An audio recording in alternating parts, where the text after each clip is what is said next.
नेपाल शब्द कहाँबाट र कसरी आयो भन्नेमा यकिन तथ्याङ्क छैन। तर पनि नेपाल हिमालयको काखमा भएका कारण नेपाल नामको उत्पत्ति नेपाल लयबाट भएको विश्वास गरिन्छ। साथै नेपाल शब्द तिब्बती भाषामा नियम पालबाट आएको पनि भन्ने गरिन्छ, जसको अर्थ पवित्र भूमि भन्ने हुन्छ। यसैगरी नेपालमा उल्लेख्य मात्रामा ऊनको उत्पादन हुने र ऊन राख्नलाई तिरपालको प्रयोग गरिन्थ्यो। त्यसैले ऊनको अर्थ नेर तिरपालको अर्थबाट अपभ्रंश भएर पाल बन्यो अनि त्यस पश्चात नेपाल बनेको पनि भन्ने गरिन्छ। दर्शकवृन्द, आजको यो श्रृङ्खलामा तपाईहरू समक्ष हामी नेपालको प्राचीन इतिहासको बारेमा महत्त्वपूर्ण सामग्री प्रस्तुत गर्दैछौँ। यो भिडियोलाई अन्त्यसम्म हेर्नुहोला। साथै यस्तै रोचक, ज्ञानवर्धक अनि ऐतिहासिक भिडियोहरू हेर्नका निमित्त हाम्रो च्यानललाई सब्स्क्राइब गरेर हामीसँग जोडिनुहोला।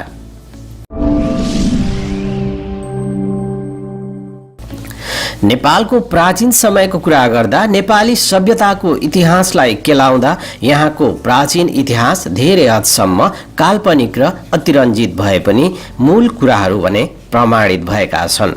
ईसा पूर्वको हजारौं वर्ष अगाडिदेखि नै प्राचीन काल सुरु भएको मान्यता पनि ईस्वी सम्वतको थालनी अघिसम्म नेपालको इतिहास स्पष्ट छैन।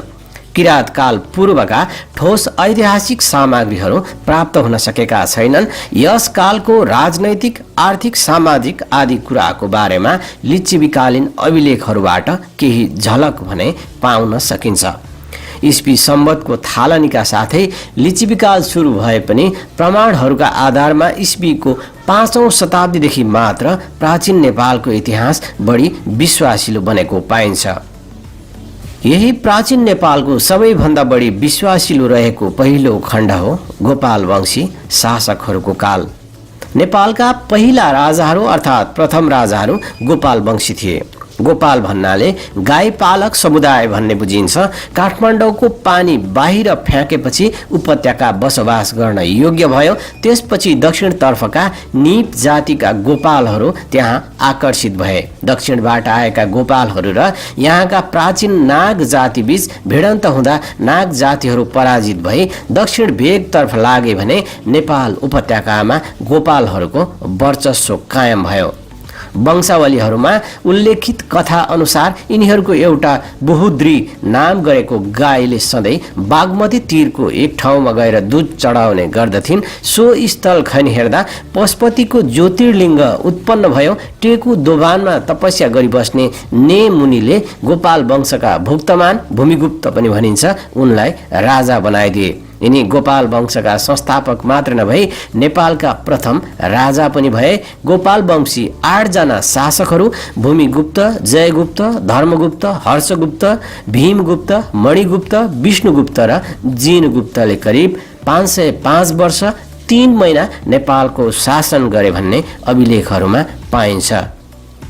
दर्शकवृन्द, प्राचीन नेपालको इतिहासको अर्को कालखण्ड महिषपाल वंशी राजाहरूको रहेको छ। गोपाल वंशका जिनगुप्तलाई युद्धमा पराजित गरी महिषपालहरूले नेपालको शासनमा नियन्त्रण कायम गरेको कुरा गोपाल वंशी राजवंशावलीमा उल्लेख गरिएको छ।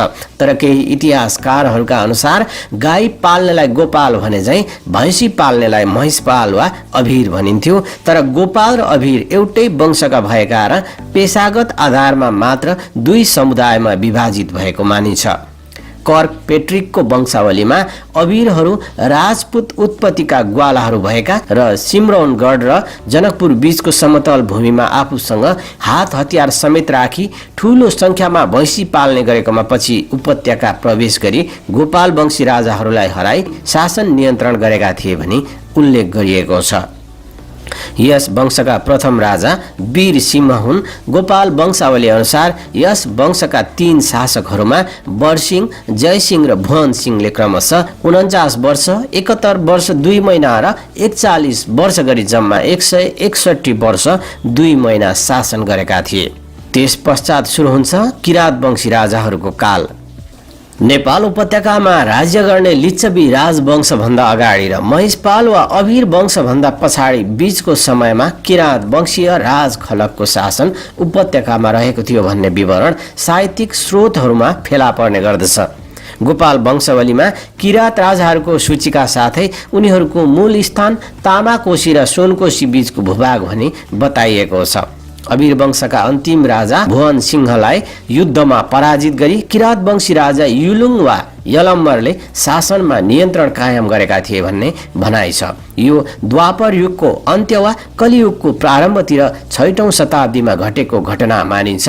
नेपालमा ऐतिहासिक घटनाक्रमको सुरुवात किराती राजाहरूबाटै भएको मानिन्छ। गोपाल वंशावलीमा 32 भाषा वंशावलीमा 28 र राइट वंशावलीमा 29 राजाहरूको विवरण पाइन्छ। तथापि किरात वंशका 29 पुस्ताका 32 राजाहरूले झण्डै 1500 वर्ष जति शासन चलाएको मानिन्छ। किरात वंशी मुख्य राजाहरूको नामावली यस प्रकार रहेको छ। पहिला राजा यलम्बर। किरात राज्यका संस्थापक यलम्बर ज्यादै वीर थिए। यिनले महिषपाल अबिर वंशका शासक भुवन सिंहलाई हराएर किरात राज्य व्यवस्था स्थापना गरेका थिए। यिनलाई कतै कतै युलुङ पनि भनिएको छ। यिनै नामबाट पाटन शहरको पुरानो नाम यल रहन गएको पनि मानिन्छ। अर्का राजा हुमती। यिनी 6औं किराती राजा थिए। यिनलाई गोपाल राज वंशावलीमा हती भनेर पनि उल्लेख गरिएको छ। डेनियल राइटले छपाएको वंशावलीले यिनलाई महाभारतको युद्ध कालका भनेर पनि उल्लेख गरिएको छ। हुमती पछाडि अर्का राजा आउँछन् किरात वंशका जितेदास्ती। किरात राजा जितेदास्ती अर्का उल्लेखनीय शासक हुन्। यिनलाई भाषा वंशावलीहरूले 7औं क्रममा राखेका छन् भने गोपाल वंशावलीले केही पछिल्लो क्रममा उल्लेख गरेका छन्। यिनको समयमा गौतम बुद्ध काठमाडौँमा आएको चर्चा गरिएको छ, तर गौतम बुद्ध स्वयं भने उपत्यका आएका थिएनन्। उनका चेला आनन्द मात्र नेपाल उपत्यकामा आएर बौद्ध धर्मको प्रचार गरेका थिए। जितेदास्ती पछाडि अर्का राजा आउँछन् स्थुङ्को। केही वंशावलीहरूले किरात राजा स्थुङ्को समयमा मौर्य सम्राट अशोक नेपाल आएको उल्लेख गरेका छन्, तर वंशावलीको भनाइ त्यति सत्य देखिँदैन। अशोक लुम्बिनी कपिल वस्तुमा मात्र आएका थिए। काठमाडौँ उपत्यकामा आएको कुरा भने कतै पनि प्रमाणित रूपमा भेटिएको छैन। किरातहरूपछि लिच्छवी वंशका राजाहरूले नेपालमा शासन गरेको पाइन्छ। वंशावली एवं पुराणहरूमा सूर्यवंशी क्षेत्रीयहरूले किरातहरूलाई जितेर नयाँ शासन व्यवस्था कायम गरेको पाइन्छ। गोपाल राज वंशावलीमा अनि सूर्य वंशको प्रभावले नेपालमा किरात राजालाई जितेर लिच्छवी राजवंश चल्यो भनी लेखिएको छ भने पशुपति पुराणमा पनि किरातहरूलाई बोली वचनले विश्वासमा पारेर तथा युद्धमा परास्त गरेर वैशालीका स्वामी वा पतिहरूले आफ्नो शासन सत्ता कायम गरेको भन्ने उल्लेख पाइन्छ। यसै प्रकारको सन्दर्भ हिमवत्व खण्डमा पनि पाइन्छ, जसमा वैशालीका स्वामीहरूले किरातहरूलाई जितेर नेपालमा शासन सुरु गरेको उल्लेख गरिएको छ। यस प्रकार नेपालमा लिच्छवी शासन व्यवस्थाको थालनी किरातीहरूको अन्त्यपछि लगत्तै सुरु भएको देखा पर्दछ। गोपाल वंशावलीहरूका अनुसार अन्तिम किराती राजा खिगु, भाषा वंशावली अनुसार गालिज, राइट वंशावली अनुसार किरात राजा गस्तीलाई परास्त गरेर वा धपाएर लिच्छवी राजवंशले नेपालमा शासन सुरु गरेको देखिन्छ। लिच्छवी राजवंशको थालनी कुन समयदेखि भयो यसबारे यकिन गर्न भने सकिएको छैन। लिच्छवीहरू नेपालमा आउनुभन्दा अगाडि भारतको मुजफ्फरपुर नगरको बसाड भन्ने वैशालीमा स्वतन्त्र गणतन्त्रात्मक शासन प्रणाली अनुसार शासन चलाउने गर्दथे। त्यो भागमा राजतन्त्रात्मक शासन प्रणाली सुदृढ हुँदै गएको र अजात शत्रुबाट पराजित भई ईसाको प्रथम शताब्दीतिर शरणार्थीका रूपमा लिच्छवीहरू नेपाल प्रवेश गरेको पाइन्छ। वैशालीमा शासन चलाएका लिच्छवीहरूले यहाँका भुरे टाकुरे सामन्त राजाहरूलाई हराई शासनमा कब्जा गर्ने महत्त्वाकांक्षा प्रदर्शन गरे, तर लिच्छवीहरूको सत्तामा कब्जा त्यति सरल र सहज नभई ठूलो सङ्घर्ष र रक्तपातपूर्ण घटनाबाट मात्र सम्भव भएको थियो। तत्कालीन शासक वर्गप्रति जनताको तीव्र असन्तोष व्याप्त भएको बेलामा जनभावनाको अनुकूल लिच्छवीहरूले जनसङ्घर्षको नेतृत्व गरेका थिए। किरातहरू युद्धमा हारेर पूर्वी भेगमा विस्थापित हुन बाध्य भयो भने केन्द्रमा लिच्छवीहरूको राज्य सत्ता कायम हुन पुग्यो। जनहितलाई बढी स्थान दिने शासन व्यवस्था, सङ्गठित जनजीवन, उन्नत आर्थिक व्यवस्था, शिक्षाको स्तर, आकर्षक कला तथा आदि कुराले गर्दा लिच्छवी काललाई नेपालको इतिहासमा स्वर्णमय युग पनि भनिएको छ। हुन पनि तुलनात्मक दृष्टिले हेर्ने हो भने यो युग सर्वाङ्गीण विकासको युगको रूपमा रहेको देखिन्छ। लिच्छवी शासनकाल अन्तर्गत फेला परेको पहिलो प्रमाणित अभिलेख राजा मानदेवको सन् 464 को चाँगुको अभिलेख हो, जसमा मानदेव भन्दा अगाडिका 3 पुस्ताको विवरण दिएको छ। यसबाहेक लिच्छवी वंशका 8औं शताब्दीतिरका राजा जयदेवको पशुपति अभिलेखमा लिच्छवी राजाहरूको सुरुदेखिकै वंशावली लेखिएको छ, तर यस वंशावलीमा लिच्छवी राजाहरूको नामको सट्टा क्रमाङ्क मात्र लेखिएको पाइन्छ। यस वंशावलीको आधारमा सन् 464 मा चाँगुको अभिलेख स्थापना गर्ने राजा मानदेव लिच्छवी वंशका 39औं राजाको रूपमा देखिन्छन्। मानदेव अघिका राजाको सालाखाला शासन 20 वर्ष मानेको खण्डमा मानदेव भन्दा 760 वर्ष अघि अर्थात् 296 ईसा पूर्वमा लिच्छवी शासन नेपालमा सुरु भएको मान्न सकिन्छ। प्रसिद्ध लिच्छवीकालीन शासकहरू पनि इतिहासले धेरै नै सम्झिरहेको छ। लिच्छवीहरू मूलतः सूर्यवंशी मानिन्छन्। अयोध्याका सूर्यवंशी राजा दशरथका 8औं पुस्तामा लिच्छवी भन्ने व्यक्ति भएको मानिन्छ। लिच्छवी वंशमा सुपुष्प नामका राजा भए, जसलाई लिच्छवी राजवंशका संस्थापक र आदिपुरुष पनि मानिन्छ। सुपुष्प जयदेव द्वितीयको पशुपतिको अभिलेखमा उत्कीर्ण वंशावलीमा लिच्छवी नाम गरेका राजापछि 13औं पुस्तमा कामदेव जस्ता राम्रो रूपरङ भएका राजा सुपुष्प पनि भनिएको छ। कतिपयले राजा सुपुष्पलाई नै नेपालका प्रथम लिच्छवी राजाको रूपमा पनि मान्ने गरेको पाइन्छ। वंशावलीहरूमा भने सुपुष्पलाई चौथो लिच्छवी राजाको रूपमा देखाइएको छ। साथै गोपाल राज वंशावलीमा यिनलाई सुपुष्प देव, भाषा वंशावलीमा पशु पुष्पवर्मा र राइट वंशावलीमा पशु प्रेखदेव भनेर नामाकरण समेत गरिएको छ।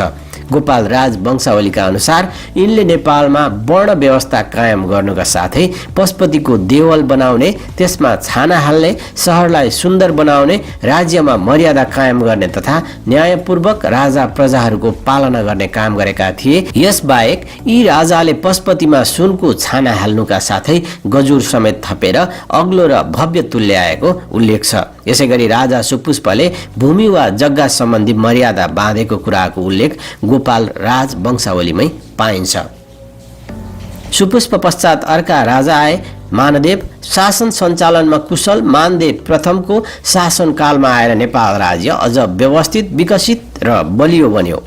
शास्त्र जान्ने, जनतालाई आफ्नै परिवार ठान्ने जस्ता राजगुणहरूले युक्त यी राजाले राज्यमा आर्थिक उन्नति र आर्थिक व्यवस्थाद्वारा 41 वर्ष ईसा पूर्व 464 देखि 505 सम्म आफ्नो शासनमा स्थिरता कायम गरे। आफ्नो राज्यमा मुद्राको व्यवस्थाको अतिरिक्त काल विद्या स्रोतको समेत विकास गरे। प्रथम राज दरबार मानगृह जस्तो भव्य भवन, श्री नामाङ्क र श्री भोगिनी अंकित नेपालको प्रथम मुद्रा यिनै कालमा तयार भएका थिए। यिनैको समयदेखि प्राचीन नेपालको इतिहास पनि बढी स्पष्ट र भरपर्दो भएकाले प्रथम प्रमाणित महाराजा यिनैलाई मानिन्छ।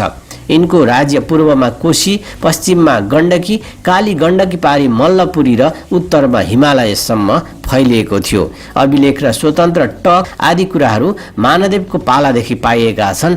चाँगुनारायणको मानदेव नृपको अभिलेख ईसा पूर्व 464 भन्दा मालीगाउँमा प्राप्त जयवर्माको 163औं सम्वतलाई प्राप्त सर्वप्राचीन प्रामाणिक अभिलेख मानिन्छ। यसरी विक्रमको 6औं शताब्दीदेखि नेपालको प्रामाणिक इतिहास प्रारम्भ भएको पाइन्छ।